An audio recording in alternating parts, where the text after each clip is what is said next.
Python removal is nothing new here in the Sunshine State, from the work of Florida Fish and Wildlife to the annual Python Challenge. But now the state has teamed up with another partner, helping achieve record-setting removal numbers in the Everglades. Scientists just declared war on the pythons destroying the Florida Everglades. Their secret weapon is millions of mice.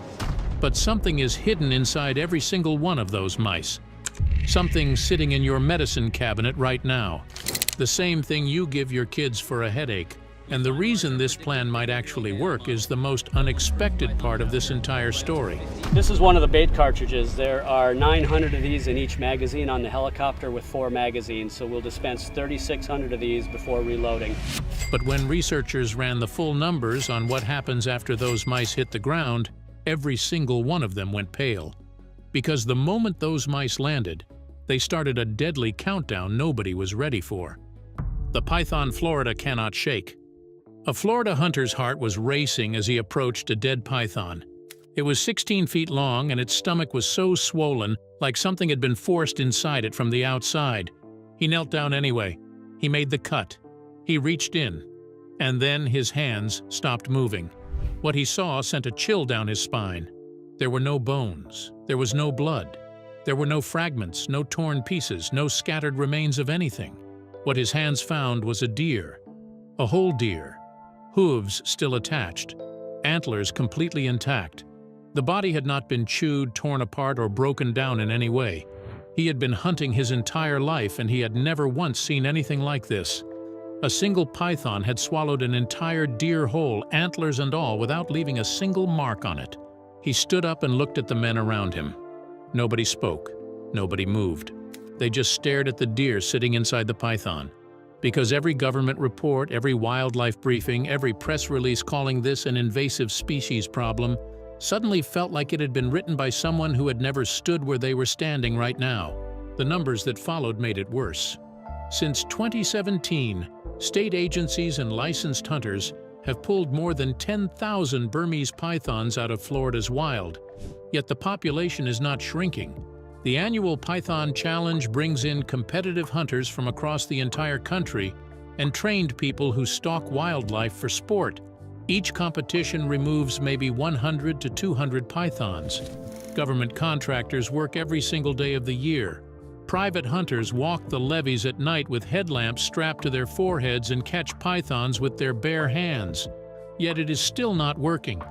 Not even close. One wildlife official put it plainly.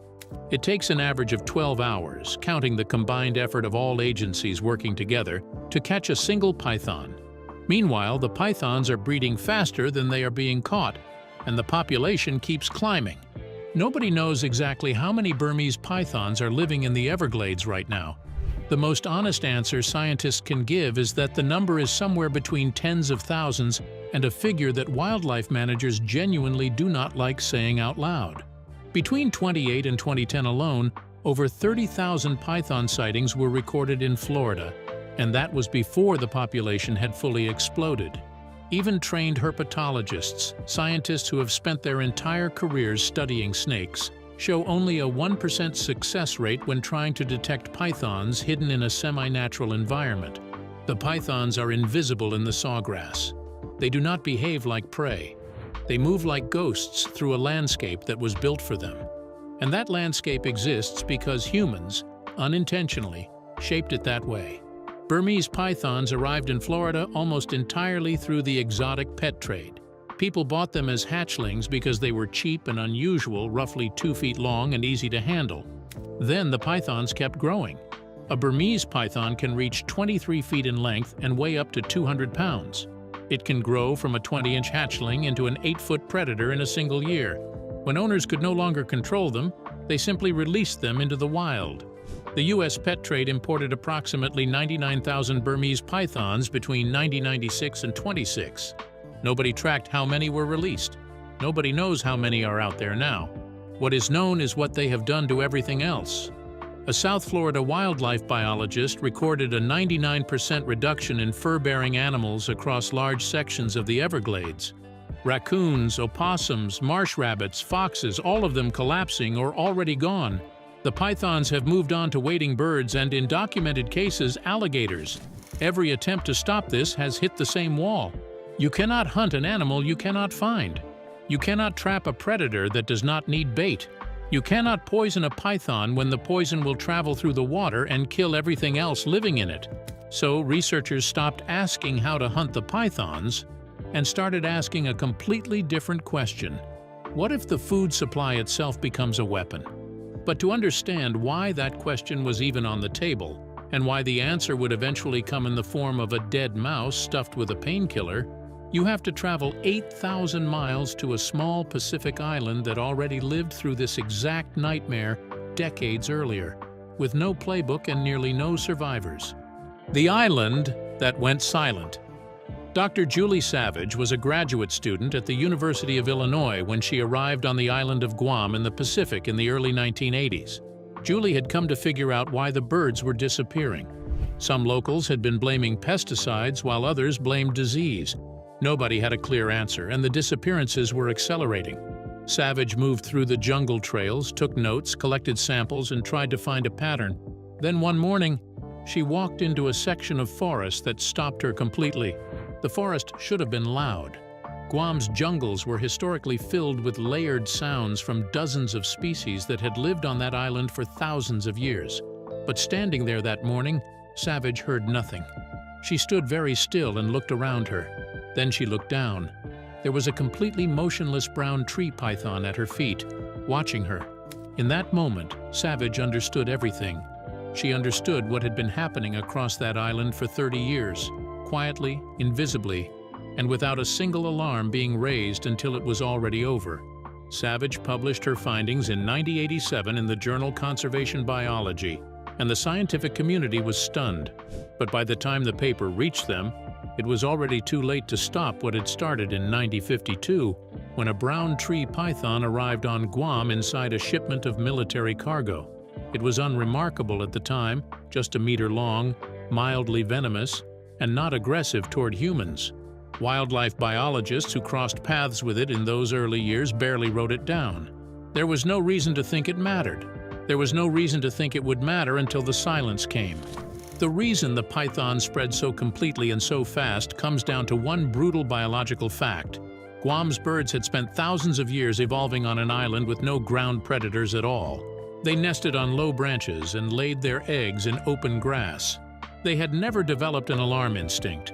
Abd never learned to run when something moved toward them from the ground, because nothing had ever threatened them from the ground. For the brown tree python, this island was not an ecosystem. It was a pantry with no locks, no guards, and no alarm system. By the time Savage was standing in that silent forest, scientists were recording up to 5,000 brown tree pythons per square mile of Guam's jungle. 12 bird species had stopped breeding on the island entirely. 8 species had seen their populations collapse by more than 90% across the whole island. Several of those species existed nowhere else on Earth. So they did not just disappear from Guam, they were erased from existence permanently. The brown tree python did not just silence a forest. It deleted species that can never come back. Then the cascade kept going in directions nobody had predicted. Without birds moving through the forest as seed dispersers, the island's native trees stopped reproducing.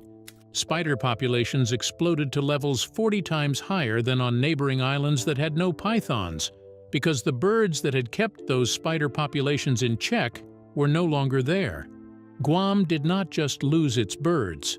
It lost every single ecological relationship the birds had held together, and those relationships only became visible after they had already collapsed completely.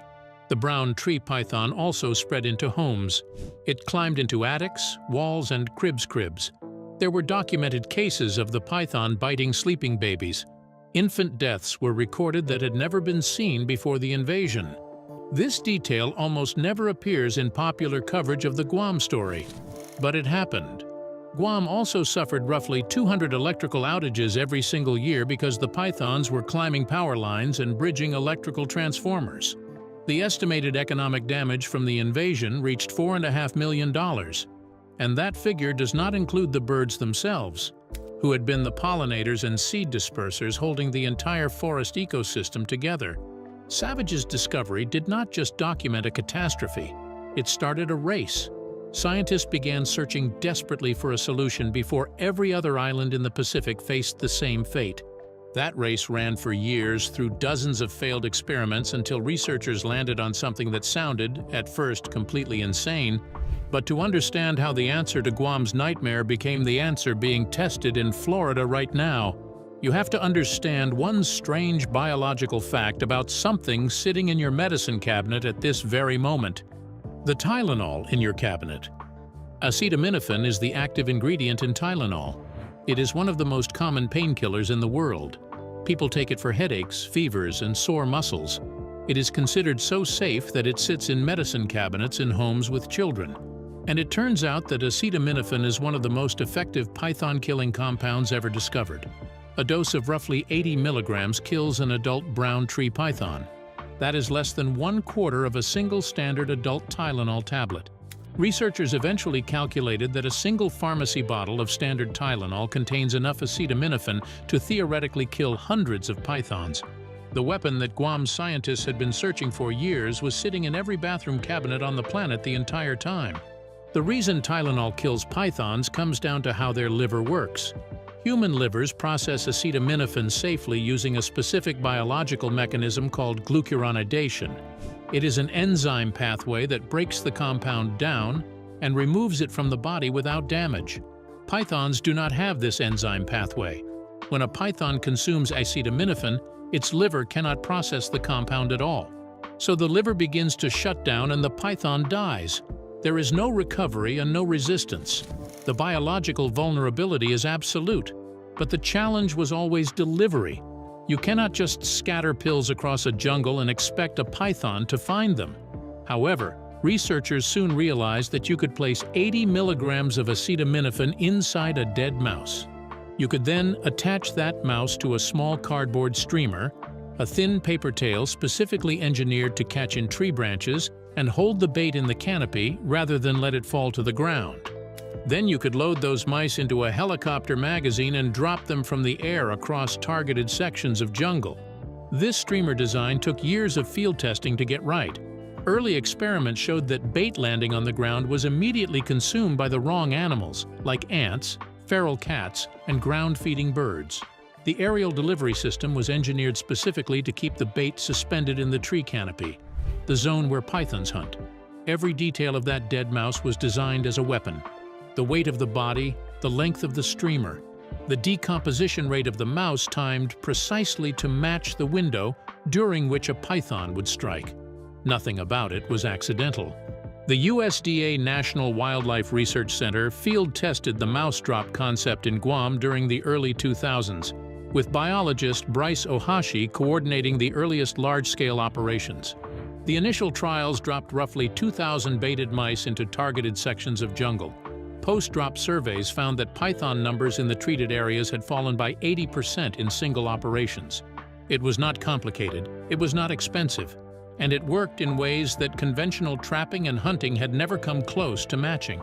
Then came the confirmation that changed the entire conversation about Florida. Researchers at the University of Florida confirmed that Burmese pythons share the exact same biological vulnerability. The same enzyme pathway that brown tree pythons lack is also absent in Burmese pythons.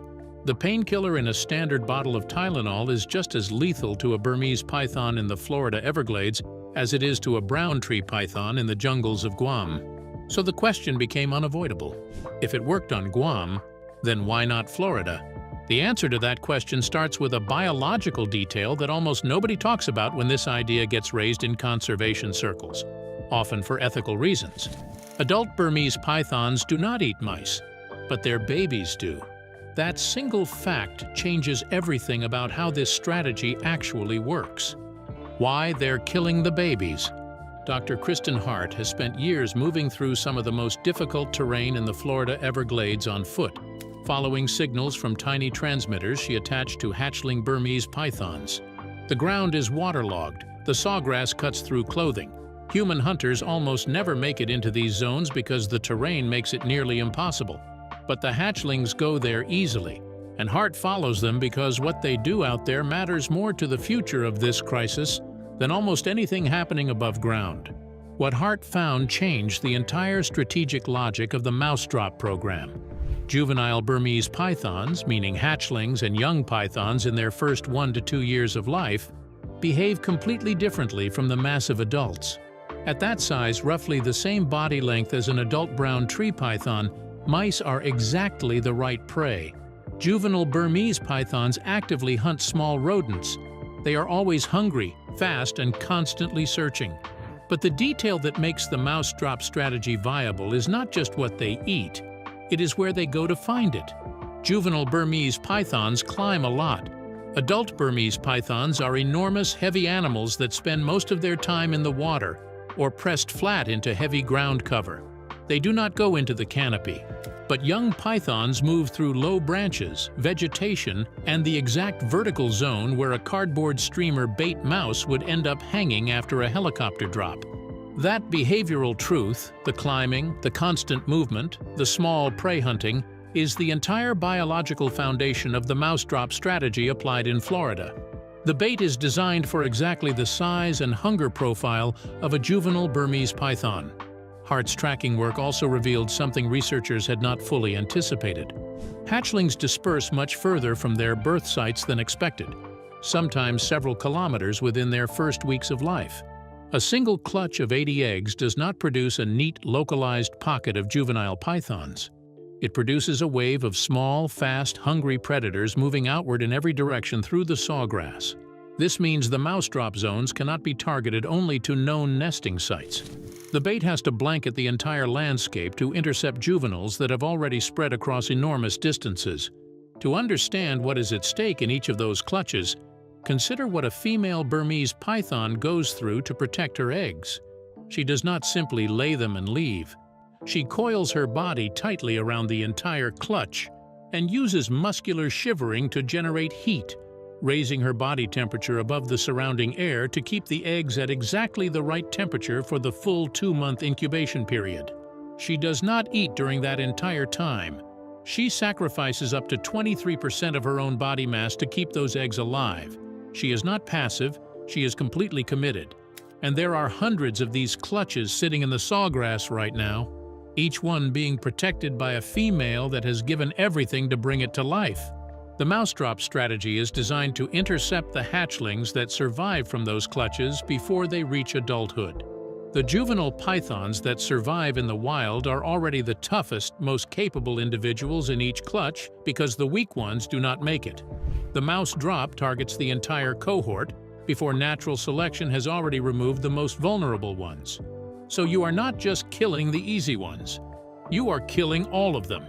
The population math behind this strategy is what makes it genuinely dangerous to the python's future in Florida. A female Burmese python does not need to live a full life to collapse a population. Scientists just need to prevent her from reaching reproductive age in the first place. If enough juveniles are killed consistently, across enough seasons, across enough of the landscape, the adult population stops being replaced. The pythons alive today continue to die of age and hunting pressure. But there are no young pythons growing up behind them to fill the gap. The strategy is not designed to kill the pythons that exist right now. It is designed to make sure there are no pythons at all 10 years from now. To achieve that across the full python range in South Florida, researchers estimate that millions of bait drops would be needed, not thousands, but millions deployed multiple times per year across the entire landscape. And here is where the story stops being a solution and starts being something far more uncomfortable. Because once you drop millions of acetaminophen-laced mice into one of the most biodiverse ecosystems on the continent, you cannot control what else eats them. And the animal at the top of that food chain is one of the rarest creatures on Earth. The panther in the crosshairs. Darrell Land has spent more than 30 years tracking the Florida panther for the Florida Fish and Wildlife Conservation Commission. He knows most of the surviving adults by their radio collar data. Darrell has watched this population survive vehicle strikes on highways, territorial fights between males, and waves of disease. He has spent 3 decades keeping track of an animal that the rest of the world barely knows still exists. So when he read the risk assessments for the mousetrap program, he understood immediately that his panthers were sitting inside the blast radius. The number that defines the Florida panther's situation is 120. That is the lowest credible estimate of how many Florida panthers remain alive in the wild right now. 120 animals. That is the entire surviving population of a species that once ranged freely across the whole American Southeast, from Florida all the way through Louisiana and into Arkansas. That range has been crushed down to the southwestern corner of Florida. Their habitat is hemmed in on all sides by highways, housing developments, and the Everglades itself, which is the same landscape where millions of acetaminophen-laced mice would be falling from helicopters. Darrell put it simply. He said the population can absorb some loss, but it does not have a lot of room. There is no buffer here. What most people do not know is that the Florida panther has already been rescued from extinction once before. By the 1990s, the population had been driven so low that inbreeding was destroying it from the inside. The panthers were developing kinked tails, heart defects, and critically low sperm quality because they had been breeding with their own relatives for generations with no outside genetic input. Then in 1995, wildlife managers made a desperate decision. They brought in 8 Texas pumas and released them into Florida panther territory specifically to inject new genetic material into the population and prevent a total collapse from inbreeding. That intervention worked. It temporarily stabilized the population. But there is no version of that rescue available a second time. If acetaminophen pushes this population below the threshold of survival, there is no backup plan. There is no second intervention. The panther simply disappears. The reason acetaminophen is so dangerous to the Florida panther specifically comes down to biology.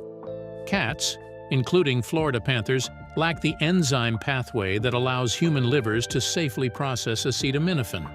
When a cat consumes even a small amount of the compound, it triggers a process called hemolytic anemia, which is the destruction of red blood cells.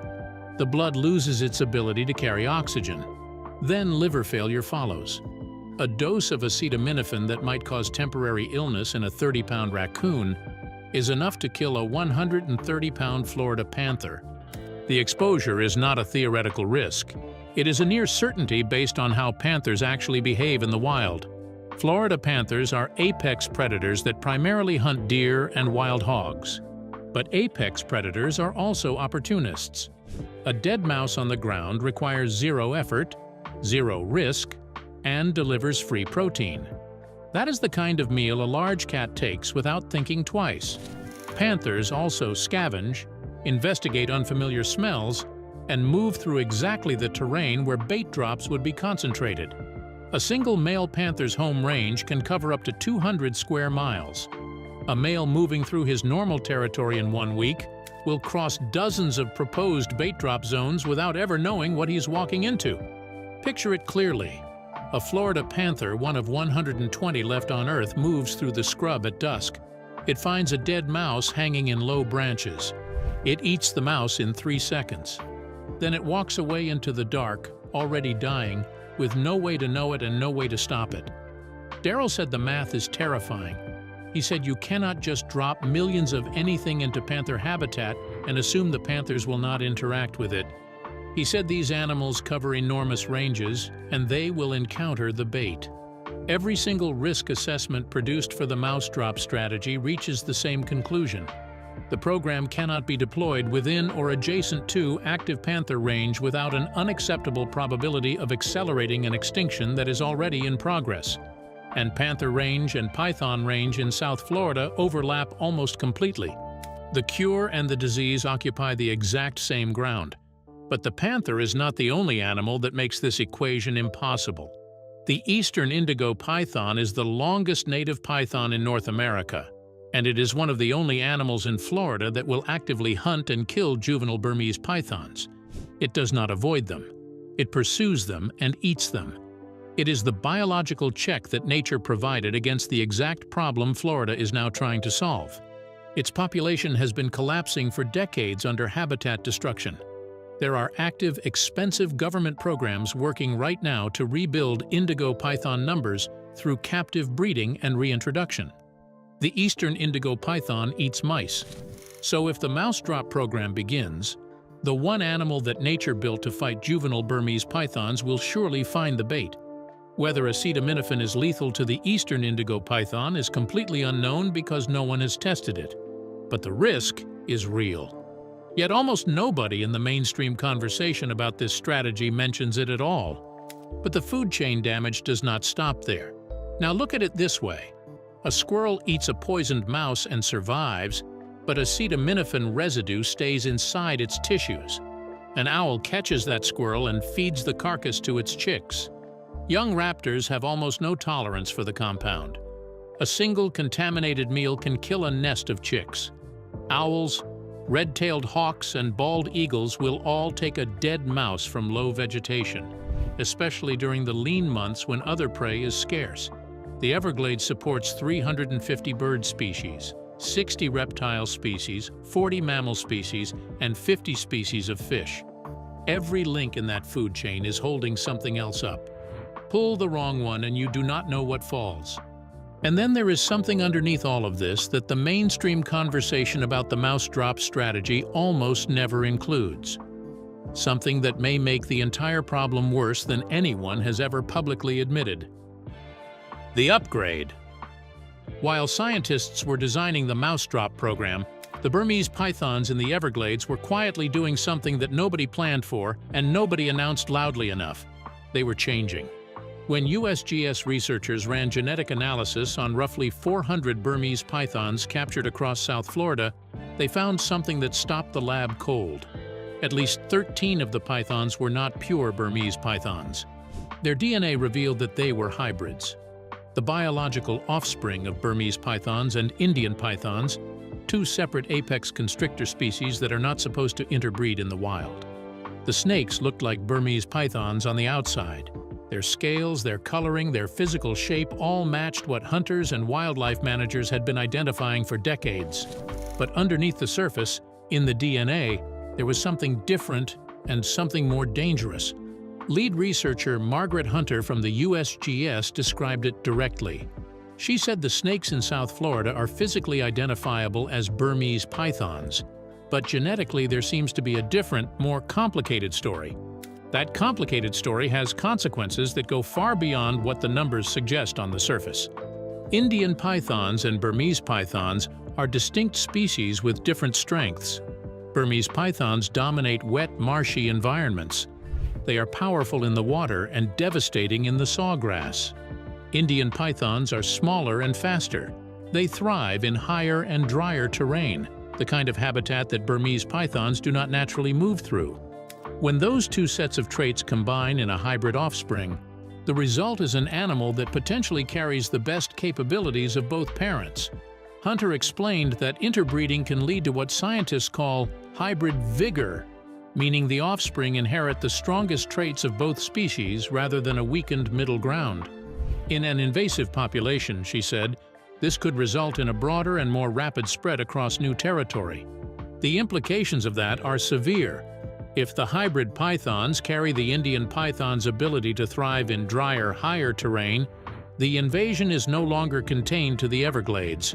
The hybrids could move into environments that pure Burmese pythons could not survive in, pushing the invasion north and west into parts of Florida that have never dealt with this before. Every ecosystem those hybrids reach would face the same collapse that the Everglades has already experienced. The 99% mammal losses, the bird disappearances, the silencing of an entire landscape. And those ecosystems would face it with no warning and no preparation. The cold tolerance discovery makes this even darker. There is now documented genetic evidence of natural selection occurring in the Florida python population, specifically around genes responsible for cold tolerance. The python population in Florida today is measurably better adapted to cold temperatures than it was before 2010. The one natural barrier that wildlife managers had counted on to prevent the invasion from spreading north. The Florida winters that were supposed to kill any python that wandered too far from the tropical south is being eroded by the pythons themselves in real time. While the genetic adaptation develops, a behavioral adaptation is already in place. Pythons have been documented using tortoise burrows and other animal burrows to shelter themselves from cold temperatures during winter months. When USGS researchers tested water samples across 28 sites in the Greater Everglades ecosystem, they detected python DNA at 25 of the 28 sites. The pythons are essentially everywhere the water moves, and in the Everglades, the water moves everywhere. The mouse drop strategy, as currently designed, targets a species. But the species it was designed for may already be evolving into something the strategy was not built to stop. A solution engineered for a Burmese python may not work on a hybrid that carries Indian python genetics, colder tolerance, and the ability to survive in terrain that was never part of the original invasion map. Renowned snake catcher Marcus Reyes loaded 3,600 mouse cartridges into a helicopter magazines one Tuesday morning and dropped them into the sawgrass below. He followed a government protocol built by researchers who have spent years trying to determine whether this approach could ever be made safe enough to scale. He went home that afternoon without knowing whether a single mouse had been found by the right animal. Somewhere in the sawgrass below where that helicopter banked away, a female Burmese python was coiled tightly around a clutch of 80 eggs. She was keeping them at exactly the right temperature using the heat from her own body. She had not eaten in weeks and would not eat for weeks more. She was not frightened. She had no reason to be frightened. Nothing in the Everglades had ever given her a reason to be. And somewhere in the DNA of the eggs she was protecting, changes were quietly being written that no helicopter, dead mouse, and government program has yet figured out how to answer.